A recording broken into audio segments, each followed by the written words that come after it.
Assalamualaikum warahmatullahi wabarakatuh.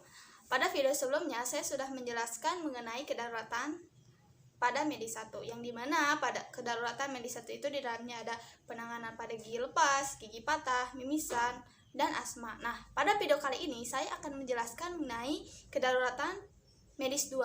Apa saja sih yang harus kita tangani pada kedaruratan medis 2? Penanganan pertama pada medis 2 yang pertama itu adalah demam. Nah, demam merupakan bagian dari respon tubuh dalam mengatasi penyakit. Nah, biasanya jika demam itu sebagai alarm. Nah, alarm bahwa kita itu akan terserang penyakit. Nah, contohnya seperti apabila kita akan terserang DBD ataupun tipes ataupun kita akan terserang amandel, biasanya gejala awalnya itu adalah demam. Nah, lalu bagaimana sih cara kita mengatasi anak yang demam? Nah, yang pertama itu adalah kompres anak dengan air hangat. Nah, tidak hanya dikompres tapi skala seluruh tubuh anak. Jadi kita mengompres tidak hanya di dahi saja.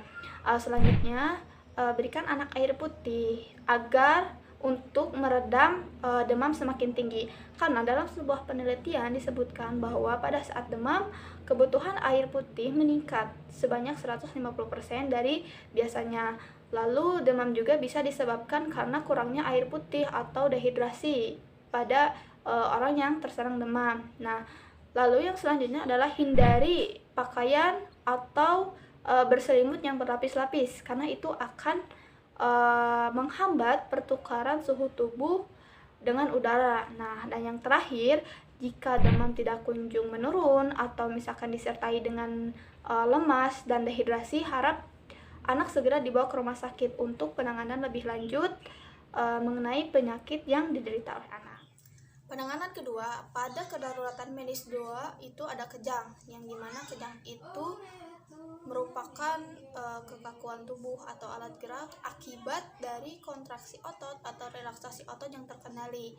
Nah, biasanya kejang ini disebabkan oleh yang pertama epilepsi, yang kedua hipoglikemi, lalu ada dengan keracunan alkohol atau obat, karena demam umumnya terjadi pada balita, lalu ada stroke, infeksi, dan lain-lain. Nah, lalu bagaimana sih kita sebagai penolong untuk menolong anak yang terkena kejang?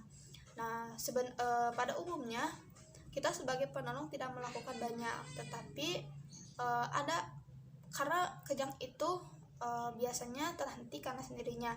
Nah, tetapi ada hal terpenting yang harus kita lakukan sebagai penolong. Yang pertama adalah jangan melawan kejang. Yang kedua, jangan berusaha menyumpal mulut.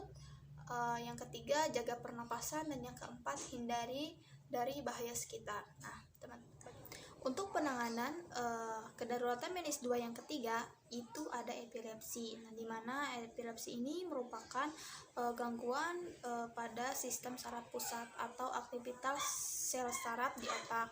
Nah, biasanya pada saat penyakit epilepsi ini kumat, nah biasanya terjadi kejang pada korban, bahkan hingga menyebabkan korban kehilangan kesadaran. Nah, adapun gejala dan tandanya, yang pertama itu adalah jatuh secara tiba-tiba, lalu ada mulut berbuih, lalu gerakan kejang pada otot, lalu ada wajah dan leher sianosis atau mengalami kebiruan. Nah, yang terakhir setelah mengalami kejang, korban biasanya kelelahan. Nah, bagaimana kita cara menangani siswa atau anak yang mengalami epilepsi, penyakit epilepsi atau AYAN? Nah, yang pertama, jangan panik dan pastikan korban atau anak berada dalam keadaan yang aman. Setelah itu, hindari korban pada saat mengalami kejang itu pada benda-benda berbahaya atau benda-benda tajam dan perabotan rumah tangga. Nah, setelah itu baringkan anak ke sisi kiri atau ke sisi kanan untuk mengeluarkan cairan di dalam tubuh agar tidak menghambat jalur pernapasan.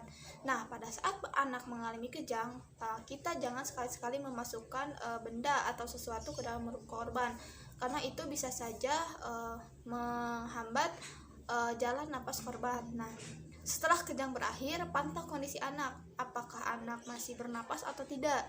Nah, jika anak tidak bernapas, maka segeralah kita membawa anak ke rumah sakit atau ke IGD.